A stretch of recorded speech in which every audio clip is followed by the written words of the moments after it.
da wanda bai ji ba bai gani ba zai zunguro ta kuma ta zo ta shafi wanda bata shafa ba. A irin wannan kaɗai a zamanin da ne sai ake sufar da duniya wallahi. Subhanallah. Saboda haka yadda Allah. Assalamu alaikum Malam Umar Sahibul Quran. Wa alaikum salam wa rahmatullahi wa barakatuh. Me zaka ce ga waɗannan yara haka da suka fito suna yaɗa tsaraicinsu a social media akan su, wani kalan shahara zaka iya ba su? To banda da ka ce shahara gaskiya ba kasafai na cika ce in yi magana akan sabgar wani ba ko wata. Amma tun da ka ce shawara, wato masu nuna tsaraicinsu a social media da kuma waɗanda suke yi a ɓoye tasu bata bayyana ba, ina kiransu ko namiji ko mace da su ji tsoron Allah.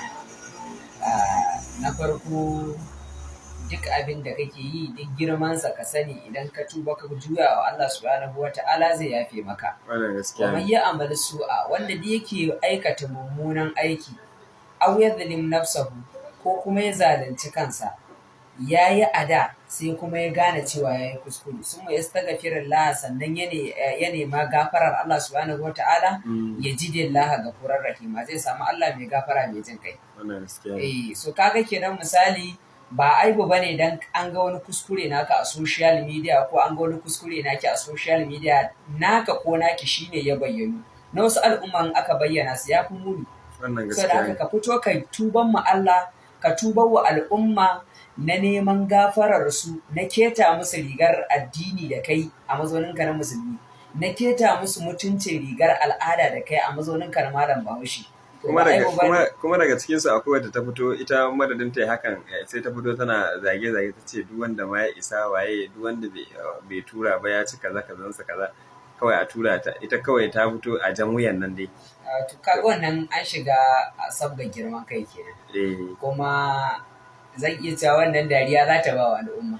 Me abu ne wanda an ga tsaraicinka, an ga kuskuren ka, kuma ka zo kana da tafkawa mutane zagi. Duk wanda kaga tana nan ta riga ta tafi, ko ya riga ya tafi. Ya ayyuhal ladzina amanu, kai kuma a mazaunin ka mai imani, alaikum wa anfusakum, kai ta kanka. La yadurrukum man dalla idza hatadaytum. Wannan gaskiya. Wanda ya lalace bai shafar ka idza hatadaytum, in dai kai ka shirye ka zama mutumin kirki, lalacewa mai lalacewa zai shafe ka ne? Da kai da ita summa ilayya marji'ukum wa unabbiukum bima kuntum ta'malun, zuwa ga Allah subhanahu wata'ala zai kuma zai ba mu labarin duk abin da ta aikata. Zai ba ta labarin abin da ta za a nuna mata abin a fili, zai ba ka labarin abin da ka aikata, zai ba da labarin abin da na aikata. Saboda haka in mutum ya kuskure fito ne matuba dan Allah dan annabi a dinga takaita zancen haka, kuma a takaita posting, a rufa masa asiri tunda ya tuba wa Allah kuma ya nemi afuwan yan gari. Idan kuma mutum ya nuna shi hutsu ne, mara kunya ne, to a rabu da shi a fita sabgar shi. Ina ganin laifin mazaje ma ko matan da suke mata liking ko suke wa mutum liking wai mutum ya zama ɗan iska. Ɗan iska ai ba abin burgewa bane. Ai ɗan iska kowa in ya ga dama fa al'amaha ku jura hawa ta ƙawa. Ka gane? Zuciya an sa mata tsoron Allah kuma an sa mata iskanci.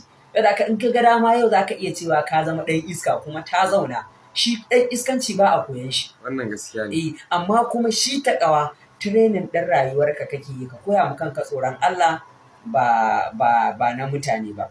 Wannan shi ne saboda haka wanda yake yin ba daidai ba, wa zaru zahiral ismi wa badina, innal ladzina yaksibuna al-isma sayujzauna bima kanu yaktubun. Wanda yake yi a bayyana da wanda yake yi a boye, ga baki ɗaya ya bar shi. Innal ladzina yaksibuna al-isma, lalle waɗanda suke aikata mummunan laifi a boye ko a zahiri, to sayujzauna da sanne za a sakanya musu bima kanu yaktubun, da abin da mutum ya kirkiro yake yi. Saboda haka dan Allah dan annabi muna kira da duk wanda yake da halayya irin wannan ya tuba. Ko mace ko namiji, ka san laifinka, na san laifina, kin san laifinki. Kuma duk irin waɗannan abubuwan suna ɗaya daga cikin abubuwan da suke gayyato mana fushin Ubangiji wa bala'i a yanayin da muke ciki. Wannan gaskiya. Kaga kenan ke ki zunguro ko kai ka zunguro mana bala'i.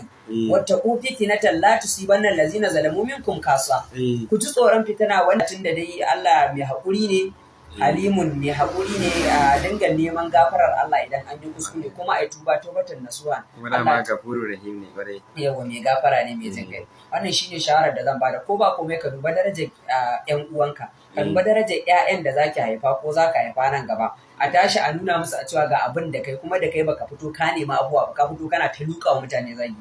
Wannan ba daidai bane.